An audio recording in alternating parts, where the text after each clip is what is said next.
வணக்கம். நான் ஆசிரியர் பி. அம்பிகை பாகன் பேசுகின்றேன். தரமைந்து புலமைப்பரிசில் பரீட்சை 2025 வெற்றி கொள்வதற்காக நாங்கள் தயாராகி கொண்டிருக்கின்றோம்.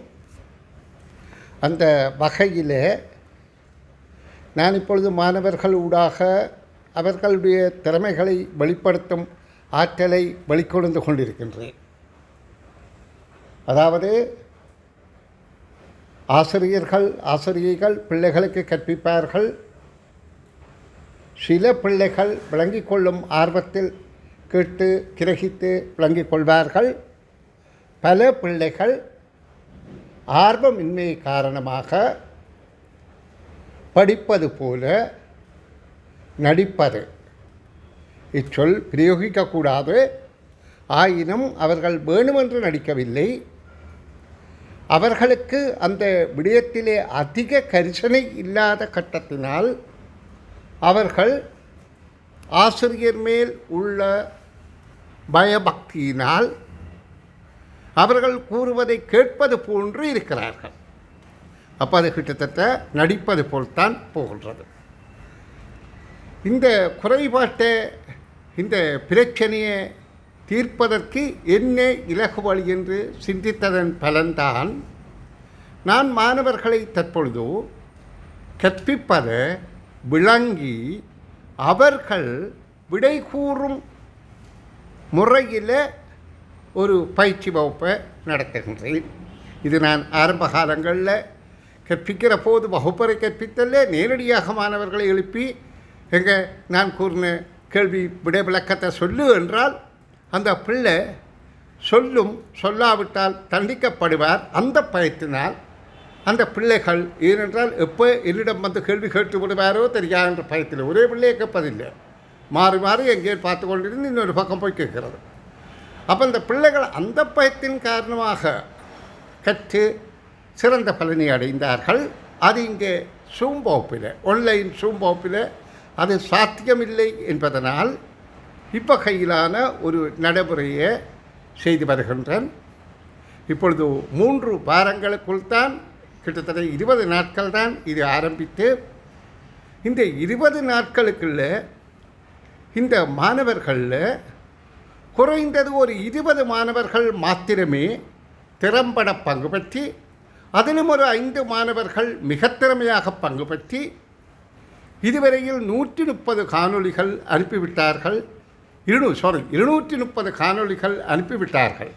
அதாவது 2025 ஆரம்பித்த தினத்திலிருந்து 2024 முடிவு வரையில் 116 காணொளிகளும், இன்று வரையில் ஜனவரி மாதம் இன்று வரையில் 116 காணொளிகளுமாக 232 காணொளிகள் அவர்கள் அனுப்பியிருக்கிறார்கள்.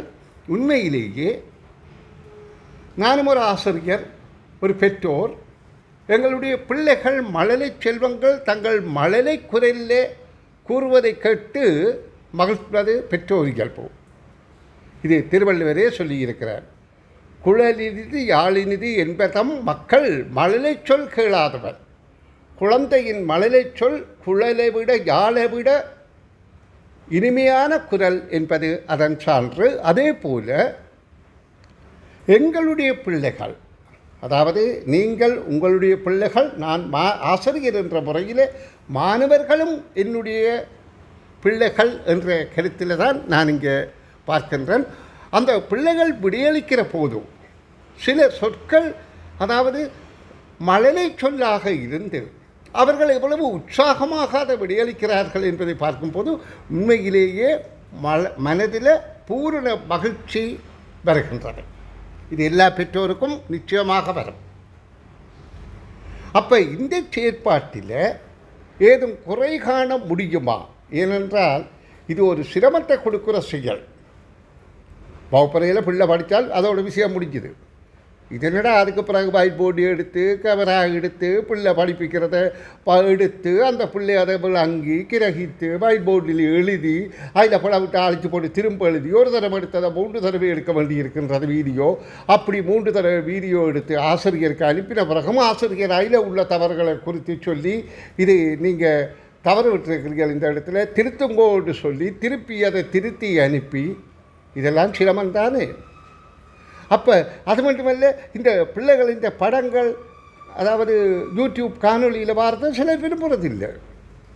யூடியூப் என்பது அதாவது இந்த ஆன்லைன் கற்பித்தல் என்பது எப்படி கத்தி முனையில் நடப்பது போலும். கத்தி என்பது நல்லதையும் செய்யும், கெட்டதையும் செய்யும். அப்போ நாங்கள் அந்த கத்தியை பயன்படுத்துகிற முறையில் தான் இருக்கின்றது. அது நாங்கள் எங்களோட குடும்ப சூழல், பிள்ளை சூழல், பிள்ளை வளர்கின்ற சூழல், பிள்ளைய உள்ள சூழலை பொறுத்து தான் பிள்ளை அமையும். அப்போ பிள்ளைக்கு நாங்கள் அவ்வாறு சூழலை உண்டு பண்ணி அந்த பிள்ளைக்கு கத்தியின் அதாவது பாதகமான விளைவு எவ்வளவு என்பதை தெரிந்து அதன் சாதகமான விளைவுகளை பயன்படுத்த நாங்கள் பிள்ளைகளை வழிநடத்தி இருந்தால் இந்த மாதிரி நாங்கள் பயன்படுத்த தேவையில்லை.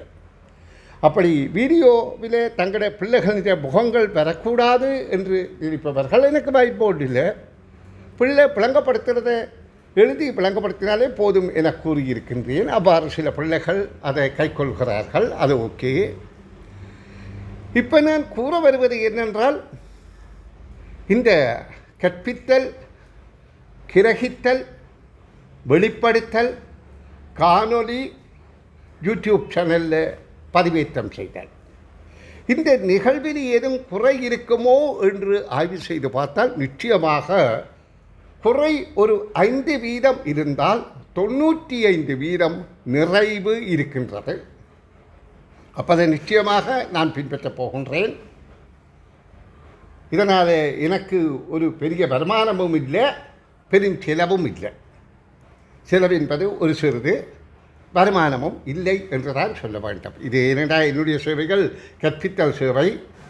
சில வேளை அந்த பிள்ளைகளின் பெற்றோர் கூடி இந்த வீடியோவை பார்ப்பதில்லை என்பது விசனத்துக்குரிய விடயம். அப்போ அதை ஒரு புறம் இருக்கட்டும். இதில் பார்க்கறது பார்க்காதது பற்றி எங்களுக்கு கவலை இல்லை. பிள்ளை விளங்கி கிரகித்து வெளிப்படுத்துதல் தான் எங்களுடைய முக்கிய நோக்கம். இந்த வகையில் பிள்ளை ஒரு கேள்விக்கு விடியளிக்கிற விளக்கத்தை கிரகித்து வெளிப்படுத்துமாக இருந்தால் இன்னொரு கேள்வியையும் அந்த பிள்ளை அதே பாங்கில் வாசித்து விளங்கி விடியளிக்கிற ஆற்றல் தானாக வளரும்.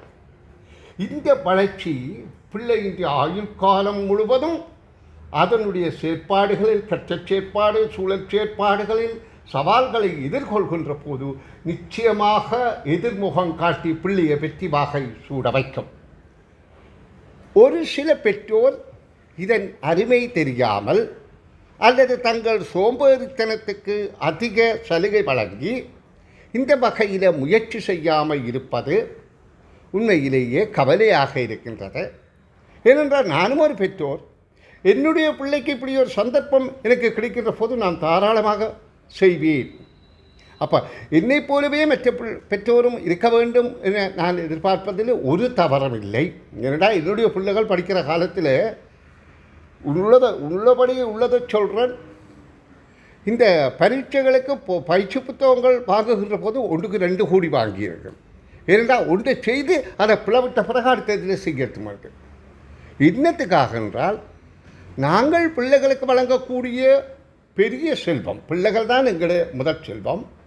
நாங்கள் பிள்ளைகளுக்கு வழங்கக்கூடிய அழியாத செல்வம் கல்வி செல்வம் என்பது எல்லோருக்கும் தெரியும். அதை நாங்கள் திறம்பட வழங்க வேண்டுமாயிருந்தால் ஓரளவு முயற்சி செய்ய வேண்டும் என்பதை கருத்தில் கொண்டு நான் இப்பொழுது என்னுடைய வகுப்பறையில் கற்கிற மாணவர்களில் வெளிப்படுத்துகை, கற்றல், கிரகித்தல், விளங்கிக் கொள்ளல் என்ற ஆற்றல் உள்ள மாணவர்களை மாத்திரம் இலவச வகுப்பில் ஈடுபடுத்தி கொண்டு ஏனையோர் இந்த பிள்ளைகள் கற்பிப்பதை கேட்டு விளங்க விரும்பினால் கேட்டு விளங்கி கற்றுக்கொள்ளட்டும். இந்த வகையில் வகுப்பறையில் நான் கற்பிப்பதை சூம் வகுப்பறையில் ஆன்லைனில், அதாவது ஸ்க்ரீன்லாம் பிள்ளைன்னு பார்க்குது, கேள்வியை காட்டுறேன், விளங்கப்படுத்துகிறேன். அப்போ இந்த பிள்ளை விளங்குது, விளங்கி கொண்டு வெளிப்படுத்துது. இந்த கற்பித்தல் முறையில் ஒரு குறிக்கப்பட்ட எண்ணிக்கையான மாணவர்களை மாத்திரமே தொடர்ச்சியாக பயிற்சி அளிப்பேன் என்பதை கூறுகின்றேன். அப்போ உங்கள் பிள்ளைகளும் இதுக்குள்ள திறமையாக மிளிர வேண்டுமாக இருந்தால் நீங்களும் உங்கள் பிள்ளைகள் பால் அக்கறையான கரிசனை கொண்டு அவர்களை வழிநடத்தினால் சிறந்த பெறுபேறுகளை பெற முடியும் என நான் கூறி, இது 5ஆம் ஆண்டு புலமை பரிசில் பரீட்சைக்கு மாத்திரமல்ல, தொடர்ச்சியாக அந்த பிள்ளை காப்போது அசாதாரண தரம், உயர்தரம், பல்கலைக்கழகங்கள், பயிற்சிகள், மேலதிக பயிற்சிகள் பெறும்போது இந்த உள்ளாந்தத்தை வெளிப்படுத்துகின்ற திறமை நிச்சயமாக உதவும் என்பதை எல்லோரும் உணர்ந்திருப்பீர்கள் என்பதை கூறிக்கொண்டு நான் இந்த காணொலியை நிறைவு செய்கின்றேன். இதில் காட்டப்படுகின்றது லீசா எனும் மாணவி. இந்த மாணவி தான் இதுவரையில் வெளியிடப்பட்ட காணொலிகளில், அதாவது 232 காணொலியில் 32 காணொலிகளை அனுப்பியிருக்கிறார்ன்றது பெருமைக்குரிய விடயம் என கூறி நான் அவை பாராட்டி, அவை போல் மற்ற பிள்ளைகளும் முன்னேற வேண்டும், வளர்ச்சி அடைய வேண்டும், திறமையை வளர்க்க வேண்டும் என கூறி இந்த காணொலியை நிறைவு செய்கின்றேன். நன்றி.